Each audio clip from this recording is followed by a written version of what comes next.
Hey guys, JC Smith here.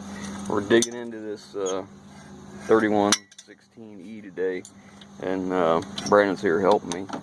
So we pressurized the fuel tank, and we found no leaks. Couldn't find a leak anywhere, and still it wouldn't start.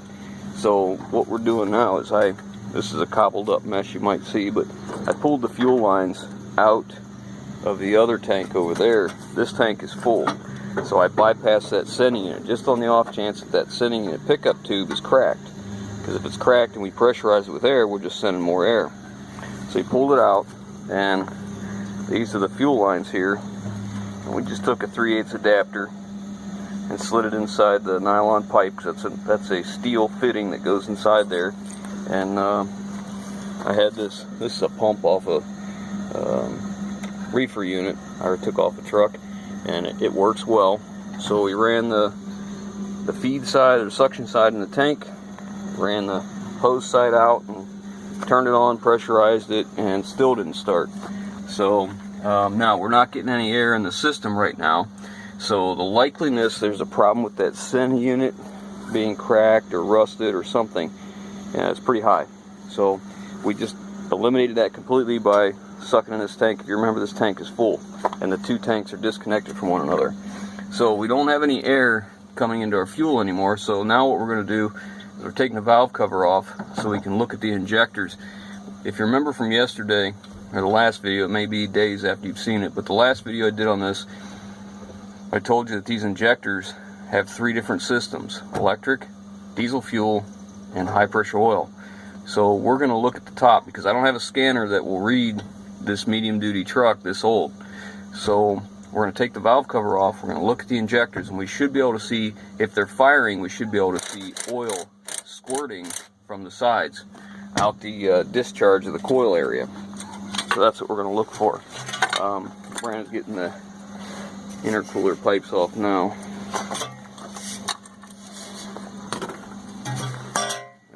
Alpha air charge. So now we'll get that valve cover off, and I'll bring you back here in a second when we crank it.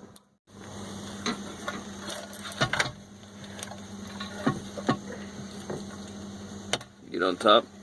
Yep. Okay.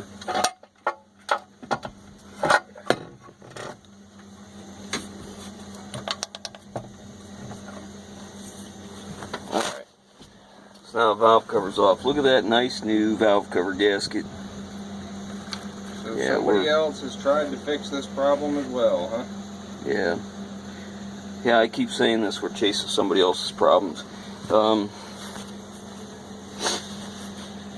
If you look here, these are the wires coming into the injector. They come into the head, and they're going to split off to each one of these injectors down through here. So let me get in here and I'll show you what I mean. Get that down in there. Alright, you can see the wires there. Here's one of them. The other stacked right on top of each other, kind of tough to see. This one's a little easier to see back here. So those go on the top of the coil. Alright, go ahead and turn the key on and crank it when I tell you. You get down out of there? Yeah.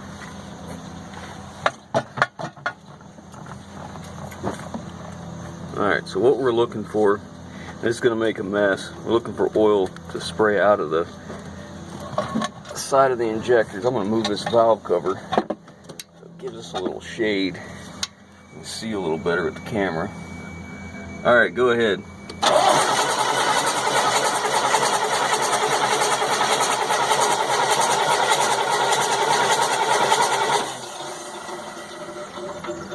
Alright, so what you're seeing is nothing. See if I can do this again. Go ahead, Brandon.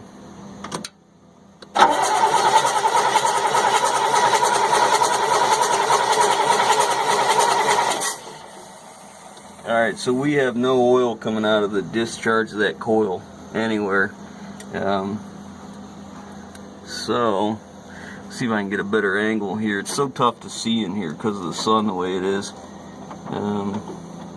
We got a flashlight out here still? Should have.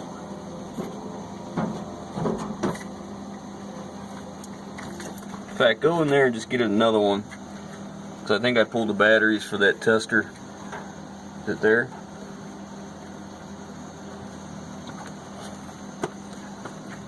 Alright, maybe, just maybe, this will help. Yeah, this is about difficult here. Okay, let's see if I can get a look in here. Might be able to see this. That coil will look remarkably similar to a Ford Power Stroke. It's on the side of the injector. Boy, it's just so hard to see.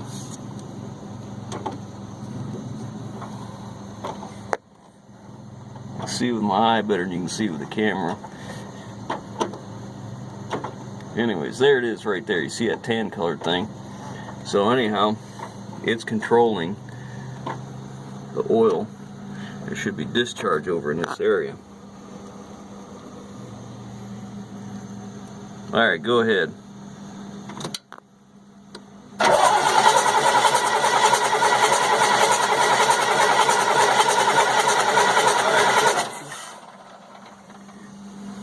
Okay, so what we have is we have no fueling. The injector is not firing. Okay guys, I just cracked, that's the oil feed. This is a high pressure oil feed coming to the top of the injector. Okay, I just cracked that line loose. You see the oil there? Give it a crank, Brandon.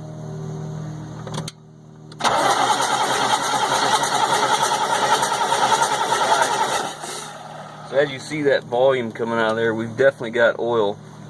And if you remember from the last video, I told you I put my pressure gauge in here, and we got good oil pressure, high pressure oil pump's making. So at this point, it's really looking like the ECM's failed, which is pretty common on these Caterpillars. Cat has two types of ECMs, the ones you replace today and the ones you replace tomorrow. So we're going to next, I'm going to show you those wires on the back of that. I'm going to show you a little trick that you can use, because that's making a high voltage.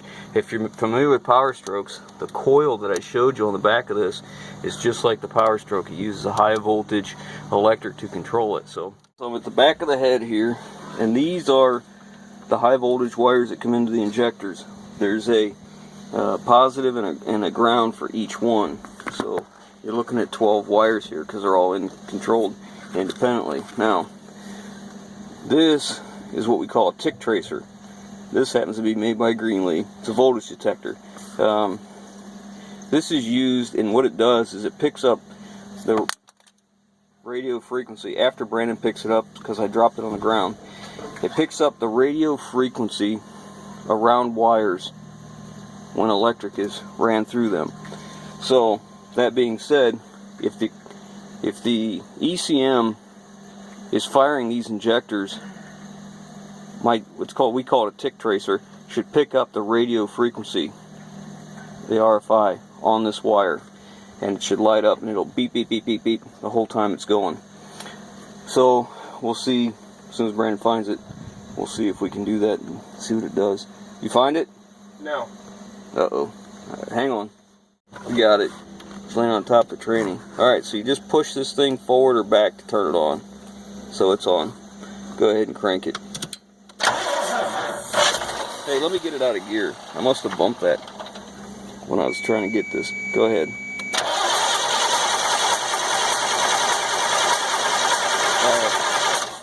Nothing. So it's my belief at this time that we have a bad ECM, because we have no output, and as I said before, you can see the ECM knows we're cranking, because you can watch the tach.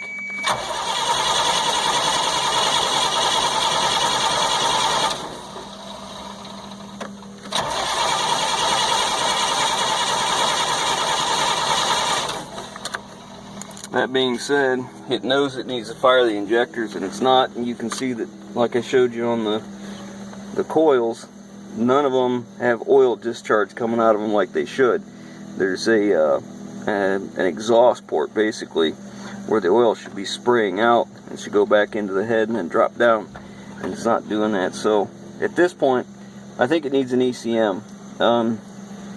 There's probably a couple more tests I could do to confirm that, but it isn't going to matter because used ECMs for this engine are pretty expensive, and new ones are even more. New ones start, well, remanufactured.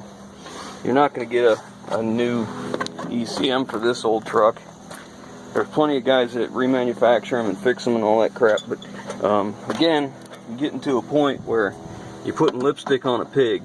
You know, it's not a good motor, it's not a desirable motor, and I think a reman ECM, the last time I checked, was like $1,200 for this. Well, that exceeds the value of this motor in our case, but it is what it is. Maybe I'll look online, see if I can find a used one. And fortunate thing is, if you get a used one, it's supposed to be reprogrammed by CAT with your VIN spec, your serial number spec on your engine. We'll see. I'll do a little more investigation, but as far as I'm concerned right now, this is exactly what this motor needs to be right now, is yard art. It's not a great engine, it's not really attractive, so I'll go look for an ECM, see if I can find one, and if I decide to replace it, I'll let you know. If there's something else that changes or develops and maybe it wasn't what I thought it was, I'll let you know, but I'm pretty confident now that it is in the ECM. Like I said, I should be getting oil other than just the oil for lubing. Like you can see when it's cranking, we're getting oil on tops of the valves, and we're getting oil through the rockers here where we're supposed to. So we've got lubricant oil, you know, to lube the engine, but we don't have the high pressure exhausting. So like I said, so right now that's where we're at. I think we need an ECM. I'll look into it. If I can find one reasonable, maybe I'll put one in. If not, I'm just not going to fool with it. I'll just take the motor out and use pieces off it. That high pressure oil pump, I'm sure there's somebody that needs that and some other stuff. But that's it for now. I'm going to close the book on this one. Alright, catch you on the next one. So we're going to recap on this. So we think we've had more than one problem. First problem was we had had air in our fuel. Okay, so now we've remedied that, as I showed you before. So now it will actually, when the ECM is telling the injector to fire, it will run, and I can raise the RPMs. Before, what would happen is you would touch the throttle and there'd be a lag. You hold the throttle, you can count to 2, and then the RPMs will start coming up like it was starving for fuel. There was that delay there, I guess you'd call it. So what we did is we got the air getting in the fuel system handled, and then it still wouldn't start. And as you saw when I took the valve cover off, the injectors weren't firing. So we went and had lunch and come back and turn the pump back on, and things had cooled down, and you know, all that kind of crap. Been sitting a little while, and lo and behold, it's gonna be a little loud here. So now you can see.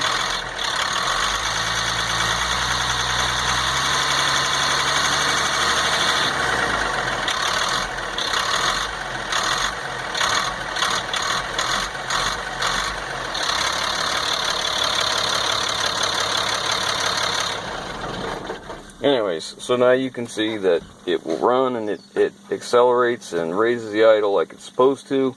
However, shortly after that, after he came back, you shut it off and went to go start it again, and it would do the same thing. The injectors weren't firing, and it would just crank and crank, and no smoke out of the exhaust. So, like I said, at this point we're going to condemn the ECM. We're going to call it bad.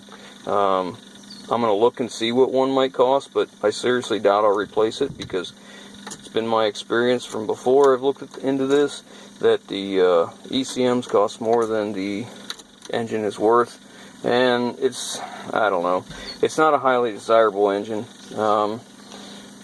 So I don't know. So I guess what I'm telling you is there's the cap on it. Apparently we have more than one problem. The air in the fuel line was a problem, but it wasn't the problem. Yeah, we did get that taken care of, and now when it does start and run, it runs better than it ever did, which is great. But at the same token, I could hit the key again, and